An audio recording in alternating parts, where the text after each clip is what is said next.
মুখের ইমান আর মনের ইমানের মধ্যে আকাশ পাতাল পার্থক্য। যাহারা জবানি ইমান নিয়ে থাকেন তাহারাই এই শবে বরাতকে তুচ্ছ তাচ্ছিল্যের ভাষায় বলতে পারেন। যাহাদের ইমান কালবি ইমান, হৃদয়ের ইমান, মনের ইমান, অন্তরের ইমান আছে, তাহারা কখনোই লাইলাতুল বরাত এই মুবারকময় রাত্রিকে নিয়ে বাজে মন্তব্য করতে পারেন না। তো ইমান দুই প্রকার। যারা মৌখিক ইমানদার তাদেরকে বলা হয় কোরআনের ভাষায় আমানু। এই আমানুর ইমানটি খুবই দুর্বল, টটর মটর ইমান, এই আছে এই নাই, এই যায় এই আহে, মানে আমানু সন্দেহযুক্ত ইমান নিয়ে বসবাস করে, সে সন্দেহ থাকে তার ইমানের মধ্যে। কিন্তু মুমিন যিনি, তিনি হচ্ছেন মৌখিক ইমানদার নয়, তিনি মনের মধ্যে তার ইমান প্রতিষ্ঠিত হয়ে গেছে, কলবি ইমানের অধিকারী তিনি, এবং অন্তরের ইমানের অধিকারী তিনি, হৃদয়ের ইমানের অধিকারী তিনি। এই মুমিন যারা, তাহারাই এই লাইলাতুল বরাত এবং শবে বরাতের তাৎপর্যটি বুঝতে পারে। এখন মানুষ যখন বৈষয়িক চিন্তা চেতনার মধ্যে যখন একজন মানুষ প্রচণ্ডভাবে ডুবে থাকে, তখন আধ্যাত্মিক জ্ঞান এবং সত্যের পরিচয় জানবার ধ্যান সাধনা তথা মুরাকাবা মুশাহেদা করতে পারে না। মুরাকাবা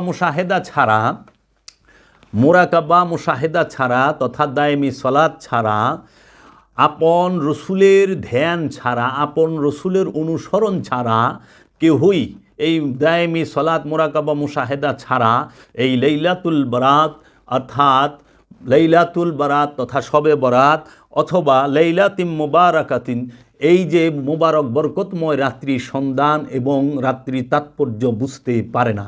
যাহারা মুরাকাবা মুশাহেদা করেন নাই তাহারা কখনোই এই রাত্রের ফজিলত তাৎপর্য বুঝতে পারেন না।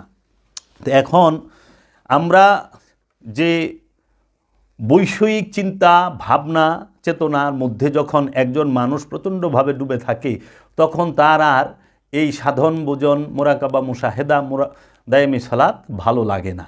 তখন সে এই দায়েমি সালাতের বিরুদ্ধে আজে বাজে মন্তব্য করে থাকেন এবং দায়েমি সালাতকে অস্বীকার করে থাকেন, লাইলাতুল বরাতকে অস্বীকার করে থাকেন। কারণ সে শুধু বৈষয়িক বিষয়টাই জানে, আধ্যাত্মিক বিষয় একটা যে আছে, আত্মিক বিষয়, সেটা জানে না। আমরা যে শবে বরাতের এত তাৎপর্য বলে থাকি, কি কারণে শবে বরাতের এত তাৎপর্য হইল আর শবে বরাতই বা কী, এটা শুধু শাবান মাসের মধ্য রজনী মানে 14 তারিখ দিবাগত রাত্রি বলে নয়। এই রাতটা বরকতময় হলো কেন? শবে বরাত কেন এত তাৎপর্যপূর্ণ? আমাদের দেশে অধিকাংশ আলেম উলামারা এবং সৌদি আরবের বেশিরভাগ আলেম উলামারা ওহাবি মতাদর্শের অনুসারী হওয়ার কারণে এই লাইলাতুল বরাতকে, শবে বরাতকে গোপন করে থাকেন। আমাদের অধিকাংশ দরবারগুলোতে পীর মাশায়েখের এবং সুন্নিয়াতের ভিতরে, সুন্নিয়াতের লেবাসে এবং ওলি আল্লাহর মুরিদ সেজে গোলাপি, এই ওহাবিরা গোলাপি ওহাবির বেশ ধরে বয়ে রয়েছে। এই গোলাপি ওহাবি পীর সাহেবরা বলে থাকেন যে এই রকম আপনার বিভিন্ন রকম মন্তব্য তারা করেন। ওহাবি তো ডাইরেক্ট শবে বরাতকে অস্বীকার করে, সালাফিরা তো শবে বরাতকে এত অকথ্য ভাষায় বলে যেটি আমার মুখ দিয়ে আসবে না। যে সালাফিদের একজন মৌলবীরে বলতে শুনলাম যে শবে বরাতের রাতে আবাদতের থেকে ওনার কাছে বলে মূল্যবান বেশাপাড়া যায়া পইরা থাকা, নাউজুবিল্লাহি মিন জালিক। কেউ যদি আল্লাহর নাম নেয়, কেউ যদি রবের জিকির করে, কেউ যদি সলাৎ করে, এতে ক্ষতির কি আছে? এতে এত জালান মানে রাগ হওয়ার কি আছে, গুসা করার কি আছে? সবাই তো ভালো কর্মের মধ্যেই আছে। তাহলে এই শবে বরাত, লাইলাতুল বরাত, এই মুবারক রাত্রি কেন হইল আজকে বলবো, যেটা আমার সাথে কাহারোর সাথেই মিলবে না এবং জীবনে অনেকে প্রথম শুনবে, প্রথম জানবে। আমাদের অধিকাংশ পীর মাশায়েখরাও জানে না। এই লাইলাতুল বরাতের রাত্রিতে আল্লাহ কিতাব নাজিল করেছেন। কিতাব নাজিল হওয়ার যে রাত্রি, সেই রাত্রিকে বলা হয় শবে বরাত, লাইলাতুল বরাত, লাইলাতিম মুবারাকাতিন। এই মুবারকময় বরকতময় রাতে আল্লাহ রাব্বুল আলামিন কিতাব নাজিল করেন। আমাদের সমাজে আলেম উলামারা বলে থাকেন যে শবে মেরাজে আল্লাহর রসুল মেরাজ শরীফে গিয়েছেন এবং লাইলাতুল কদরে আল্লাহ কোরআন নাজিল করেছেন। কিন্তু অধিকাংশ আলেম ওলামা এবং পীর সাহেব, এই গোলাপি পীর সাহেব যারা, তাহাদের জানা নাই যে লাইলাতুল কদরের রাত্রে আল্লাহ কোরআন নাজিল করেন নাই, আল্লাহ নাজিল করেছেন রূহ নাজিল করেছেন। তার প্রমাণ হচ্ছে সূরা কদর। আল্লাহ রাব্বুল আলামিন বলেছেন ইন্না আনজালনাহু ফি লাইলাতিল কদর, লাইলাতুল কদর খায়রুম মিন আলফি শাহর তানাজ্জালুল মালাইকাতু ওয়ার রূহ।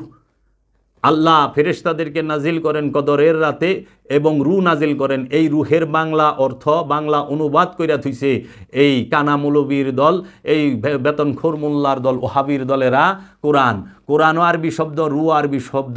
রূহ হচ্ছে স্বয়ং আল্লাহ, আর এই আল্লাহর যে বাণী তাহাকে বলা হয় কোরআন। আল্লাহর বাণীকেই বলা হয় কোরআন, রসুলের বাণীকে বলা হয় কোরআন। দলিল কোথায়? আল্লাহ রাব্বুল আলামিন কোরআনে বলতেছেন ইন্নাহু লা কাউলুন রসুলিন করিম, নিশ্চয়ই এই কোরআন হচ্ছে সম্মানিত রসুলের বাণী। তাহলে রসুল কখন হয়? একটি নফস যখন রবের মহানূরের মাঝে ফানা হয়ে যায়, বিকশিত এবং প্রকাশিত রূপে রূহকে দেখে একটি নফস, তখন সে হয় রসুল। রসুলকে যে রূহের দর্শন পায়, রবের দর্শন পায়, রূহ প্রতিটা জিন এবং ইনসানের নফসের নিকটে বীজ রূপে অবস্থান করে। এই রূহ যখন এই নফসে, পবিত্র নফসের নিকটে প্রকাশিত হয়, বিকশিত হয়, তখনই সে রব রূপ ধারণ করে। রূহ স্বয়ং আল্লাহ। আল্লাহ রব্বুল আলামিন তিনি একমাত্র বেজুর রজনীতে, যখন একটি নফস খান্নাসরূপী শয়তান মুক্ত হয়, সেই রজনীতে আল্লাহ রব্বুল আলামিন ওই নফসকে তার দিদার দান করেন, তিনি রবকে দেখেন। এর জন্য কদরের রাতে রূহ নাজিল হয়। তাহলে এই শবে বরাতের রাতে আল্লাহ কি নাজিল করলেন? শবে বরাতের রাতে আল্লাহ নাজিল করলেন কেতাব, আল্লাহর কেতাব। কেতাব আর কোরআন এক বিষয় নয়, কেতাব আর কোরআন এক বিষয় নয়, এবং কেতাব, কোরআন এবং রূহ তিন বিষয়, কিন্তু একে অপরের পরিপূরক। এর জন্য কেতাবের মধ্যে আল্লাহ কোরআনকে সংরক্ষণ করে রেখেছেন। আল্লাহ নিজেই বলেছেন আমি কেতাবের মধ্যে কোরআনকে সংরক্ষণ করে রেখেছি, এবং এই কোরআন আমি লৌহে মাহফুজে সংরক্ষণ করেছি। তানজিলুম মির রাব্বিকুম, তোমার রবের তরফ হইতে নাজিল করা হয়েছে আলা কালবিকা, হে আমার রসুল আপনার কলবের মধ্যেই। কোরআন নাজিল হয় রসুলের কলবে, কোরআন নাজিল হয় আল্লাহর হাবিবের কলবে, কোরআন নাজিল হয় রসুলের কলবে, এই রবের তরফ হইতে। এর জন্য কেতাব নাজিল হয়। তাহলে কেতাব কি? কেতাব হচ্ছে আলিফ লাম মিম জালিকাল কিতাব লা রাইবা ফি হুদাল লিল মুত্তাকিন। কেতাব হচ্ছে আলিফ লাম মিমটাই হচ্ছে কেতাব। আর এই কেতাব যখন নাজিল হয়, এই কেতাবের হচ্ছে কি? লা রাইবা ফি, কোনো সন্দেহ নাই, হুদাল লিল মুত্তাকিন, মুত্তাকির জন্য এই কেতাব হচ্ছে হেদায়েত। আমানুর জন্য কেতাব হেদায়েত না, ইনসানের জন্য কেতাব হেদায়েত না, নাসের জন্য কেতাব হেদায়েত না, জিনের জন্য কেতাব হেদায়েত না। কেতাব হেদায়েত হচ্ছে কার জন্য?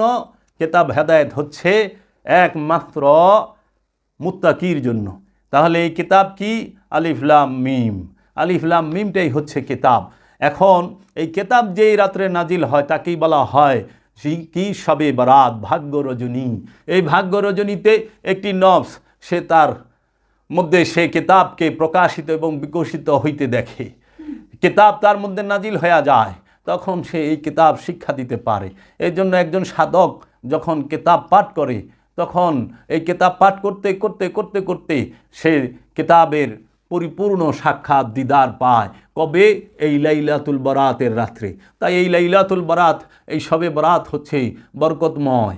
এটা ব্যক্তিকেন্দ্রিক, এটা আধ্যাত্মিক, এটা ব্যক্তির বাহিরে নয়, এটা সমাজকেন্দ্রিক নয়, ব্যক্তিকেন্দ্রিক হয় লাইলাতুল বরাত। লাইলাম মুবারাকাতান, এই বরকতময় রজনী। তাই আল্লাহ কোরআনে বলেছেন, আমি যেই কথা বললাম তার প্রমাণ কোথায়? আল্লাহ কোরআনে বলেছেন হামিম ওয়াল কিতাবিল মুবিন। হামিমটাই হচ্ছে কিতাব, ওয়াল কিতাবিল মুবিন, এটা স্পষ্ট এবং স্পষ্ট। আল কিতাব, স্পষ্ট কিতাব, কোনো প্রকার অস্পষ্টতা নাই, বক্রতা নাই। হামিমটাই হচ্ছে কিতাব হামদ, যেটাকে বলা হয়। যখন আল্লাহ কিতাব নাজিল করেছেন, যখন আল্লাহ কিতাব দান করেছেন, তখন কাহারও কাছে এইরকম বাইন্ডিং করা বই ছিল না, ভাষার কোনো সহিফা ছিল না, জবানি কিতাব। এই কিতাব নূরি কিতাব। সেই কিতাব কি সেটা বলতে হবে।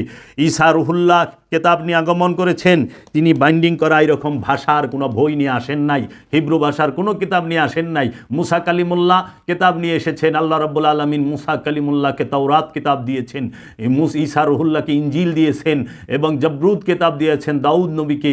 দাউদ নবী এরকম বাইন্ডিং করা কিতাব নিয়ে আসেন নাই এবং মুসা নবীও আসেন নাই, ঈসা রুহুল্লাহ আসেন নাই।